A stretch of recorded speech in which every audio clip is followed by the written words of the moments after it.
উড়িষ্যার কাশ্মীর দারিংবাড়ি বেড়াতে চলেছি। এটি একটি সুন্দর পাহাড়ি পর্যটন কেন্দ্র। সমুদ্রপৃষ্ঠ থেকে প্রায় 3000 ফুট উচ্চতায় অবস্থিত। আমরা হাওড়া স্টেশন থেকে ট্রেনে উঠছি। রাত 10:45 আমাদের ট্রেন, হাওড়া এসএমভিটি বা বেঙ্গালুরু এক্সপ্রেস। ট্রেন নাম্বার স্ক্রিনে দেখতে পাচ্ছেন। ট্রেনটি পরের দিন সকাল 7:30 উড়িষ্যার ব্রহ্মপুরে নামালো। ব্রহ্মপুর থেকে 125 কিলোমিটার দূরে আমাদের গন্তব্য দারিংবাড়ি। আমরা একটা ছোট্ট গাড়ি ভাড়া করে নিয়ে পাহাড়ি রাস্তায় পাড়ি দিয়েছি। তবে ব্রহ্মপুর বাসস্ট্যান্ড থেকে 1.5 ঘন্টা অন্তর দারিংবাড়ি যাওয়ার বাসও আছে। দারিংবাড়িতে আমরা শালং বাম্বু কটেজে উঠেছি। তবে আমরা শীতের সময় বাম্বু কটেজে না থেকে পাশে ওদের হোমস্টেতে উঠেছি। আজ আমরা আর ঘোরাঘুরি না করে হোটেলে রেস্ট নিচ্ছি। পরদিন ভোরবেলায় বের হয়েছি সূর্যোদয় দেখতে। আমরা সাইট সিন করবো সংকটমোচন সাউ নামেই দাদাটির সঙ্গে ওর গাড়িতে করে। দারিংবাড়িতে সূর্যোদয় দেখার জন্য সেরা জায়গা হলো সোনপুর, যেখানে পাহাড়ের ফাঁকে সূর্যোদয়ের মনোমুগ্ধকর দৃশ্য দেখা যায়, যা পর্বতারোহী ও প্রকৃতিপ্রেমীদের জন্য খুবই আকর্ষণীয়।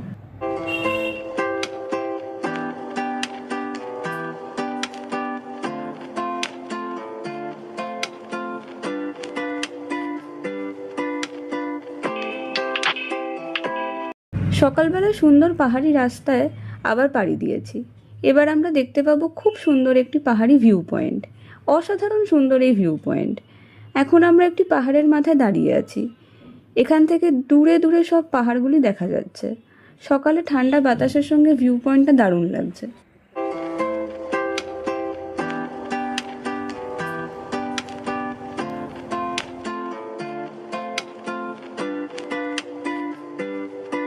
এবার আরেকটু পাহাড়ি রাস্তা পাড়ি দিয়ে আমরা দেখতে চলেছি ওয়াটারফলস। মৃদুবান্দা ওয়াটারফলস নামে প্রচলিত। দারিংবাড়ি থেকে 16 কিলোমিটার দূরে অবস্থিত। পার্কিং লট থেকে প্রায় 190টি সিঁড়ি বেয়ে নিচে নামতে হবে। ঘন জঙ্গল ও পাথরের ক্লিফ থেকে বিশাল গর্জন করে একটি প্রবল জলধারা নেমে আসছে।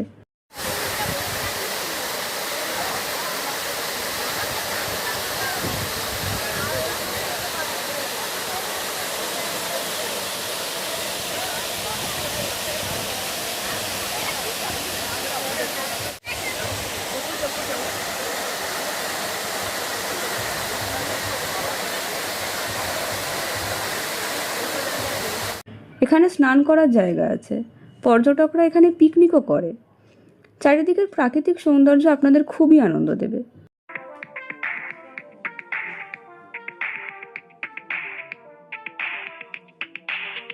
এর পরের গন্তব্য পাইন ফরেস্ট। পাহাড়ি আঁকাবাঁকা পথে একটু গেলে পড়বে এই পাইন ফরেস্ট।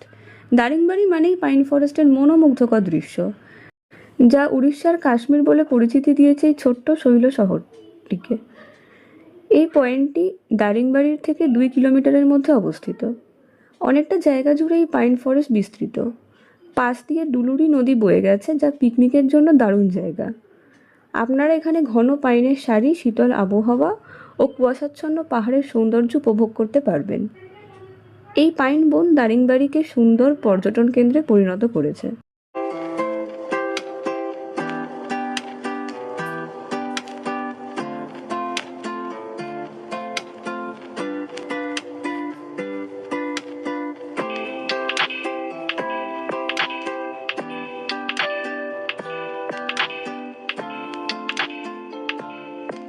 পাহাড়ি রাস্তা সৌন্দর্য উপভোগ করতে করতে চলেছি। এবার ঢুকছি দারিংবাড়ি কফি গার্ডেন দেখতে। দারিংবাড়িতে কফি ও গোলমরিচ খুবই বিখ্যাত। এখানে সিলভার ওক গাছের ছায়ায় কফি গাছ ও গোলমরিচের লতানো গাছ দেখা যায়। কাঁচা সবুজ কফি ফলও দেখতে পাবেন। কফির চাষ সম্পর্কে জানতে পারবেন। কিভাবে কফি ফল সংরক্ষণ হচ্ছে তা নিজের চোখে দেখতে পাবেন। ভেতরে কফি শপ থেকে টাটকা কফিও খেতে পারবেন। এবার চলেছি দারিংবাড়ির সব থেকে উঁচু পাহাড়ের চূড়ায়। এখান থেকে পুরো দারিংবাড়ির একটা দিক পুরো দেখা যায়। ওপরে একটি পার্ক করা আছে, হিল ভিউ পার্ক নামে। চারিদিকে সুন্দর ঝাউ গাছের সারির মধ্যে দিয়ে পার্কে প্রবেশ করতে হবে। পার্কটি এখনো পুরো তৈরি হয়নি। উপর থেকে চারিদিকে ঘুরিয়ে দেখাচ্ছি।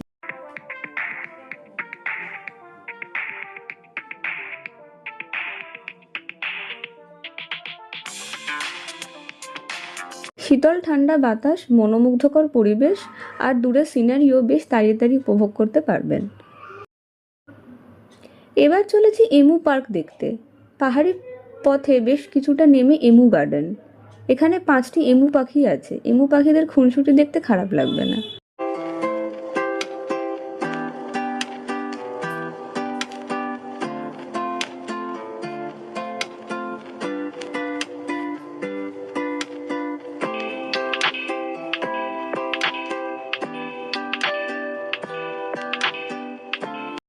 এবার চলেছি দারিংবাড়ির বিখ্যাত লাভার্স পয়েন্ট দেখতে। এখানে যাওয়ার রাস্তা এখনো ঠিকভাবে তৈরি হয়নি, তবে পাথুরে এবড়ো খেবড়ো রাস্তায় গাড়ি চলে যাবে।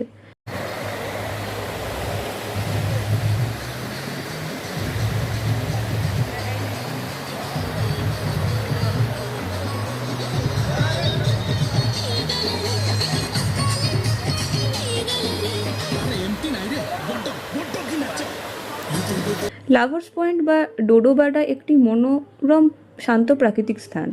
এটি দারিংবাড়ি থেকে 19 কিলোমিটার দূরে কিরিকুটি গ্রামের পাশে অবস্থিত। ঘন সবুজ অরণ্য, পাথরের উপর দিয়ে বয়ে চলা ঝর্ণা এখানকার প্রধান আকর্ষণ।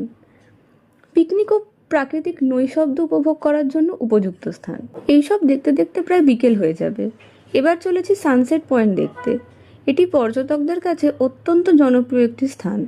এখান থেকে পাহাড়ের আড়ালে সূর্যাস্তের দৃশ্য অসাধারণ লাগে।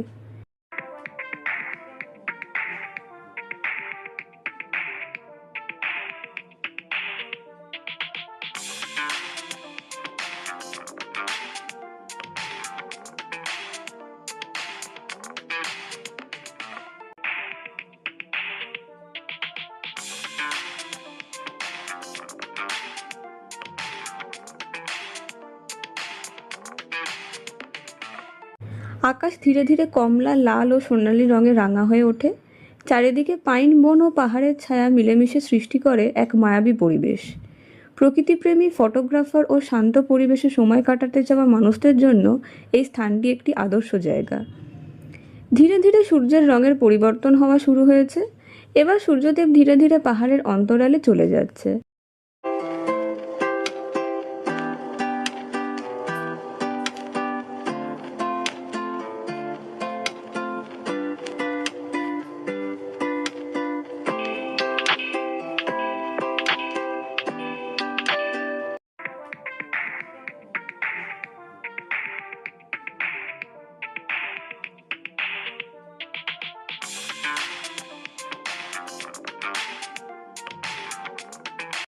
আমাদের দারিংবাড়ি ভ্রমণও শেষ হতে চলেছে। এবার হোটেলে ফেরার পালা। দারিংবাড়ি থেকে আপনারা গোপালপুরও যেতে পারেন একদিনের জন্য। আমরা পরের ভিডিওতে গোপালপুরটা কভার করছি।